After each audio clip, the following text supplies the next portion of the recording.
السلام علیکم ورحمۃ اللہ وبرکاتہ۔ ہماری مسجد کا امام چور ہے۔ افریقہ کے ایک ملک میں ایک شخص حافظ قرآن و عالم شریعت کسی مسجد میں امام جماعت مقرر ہوا۔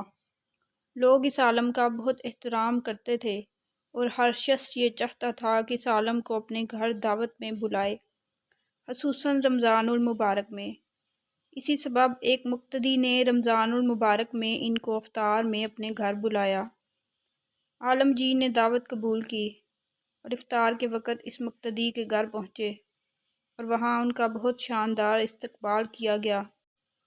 افطار کے بعد عالم دین نے میزبان کے حق میں دعا کی اور واپس چلے گئے۔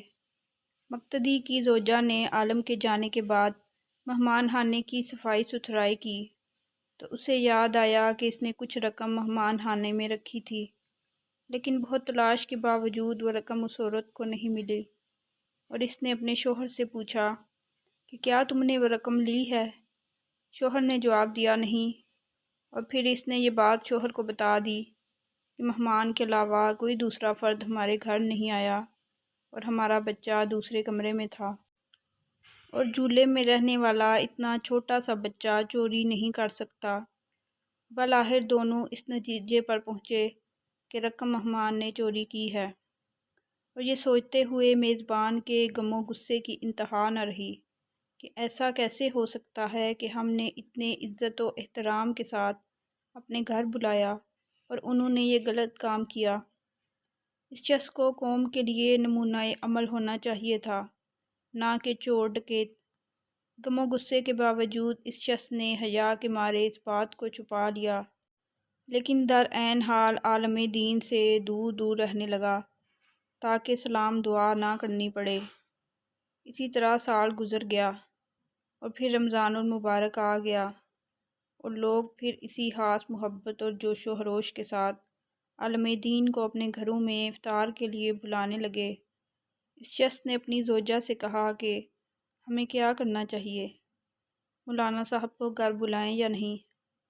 زوجہ نے کہا بلانا چاہیے، کیونکہ ممکن ہے مجبوری کے عالم میں انہوں نے وہ رقم اٹھائی ہو، ہم انہیں معاف کر دیتے ہیں تاکہ اللہ کریم بھی ہمارے گناہ معاف کر دے۔ اور پھر اس شخص نے مولانا صاحب کو اسی عزت و احترام کے ساتھ اپنے گھر افطار پر بلایا، اور جب افطار وغیرہ سے فارغ ہو گئے تو میزبان نے مہمان سے کہا جناب آپ متوجہ ہوں گے کہ سال بھر سے آپ کے ساتھ میرا رویہ بدل گیا ہے۔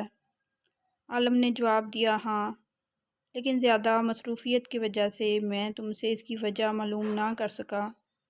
میزبان نے کہا کہ بلا میرا ایک سوال ہے اور مجھے امید ہے آپ اس کا واضح جواب دیں گے۔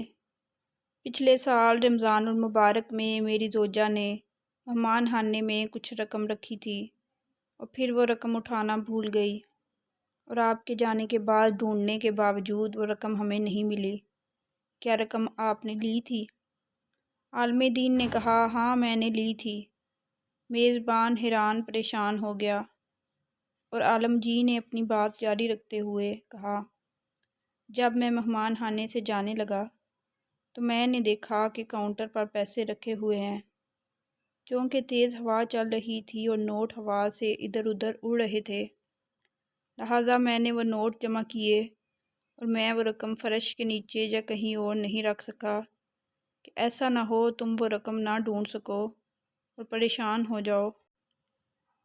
اس کے بعد عالم نے زور سے اپنا سر ہلایا اور اونچی آواز میں رونا شروع کر دیا، اور پھر میزبان کو مخاطب کر کے کہا میں اس لیے نہیں رو رہا کہ تم نے مجھ پر چوری کا الزام لگایا، اگرچہ یہ بہت دردناک ہے، لیکن میں اس لیے گریہ کر رہا ہوں کہ 365 دن گزر گئے اور تم میں سے کسی نے قرآن کریم کا ایک صفحہ بھی نہیں پڑھا، اور اگر تم قرآن کو ایک بار کھول کر دیکھ لیتے تو تمہیں رقم قرآن میں رکھی مل جاتی۔ یہ سن کر میزبان بہت تیزی سے اٹھ کر قرآن مجید اٹھا کر لایا اور جلدی سے کھولا، اور اس کی مکمل رقم قرآن مجید میں رکھی نظر آ رہی تھی۔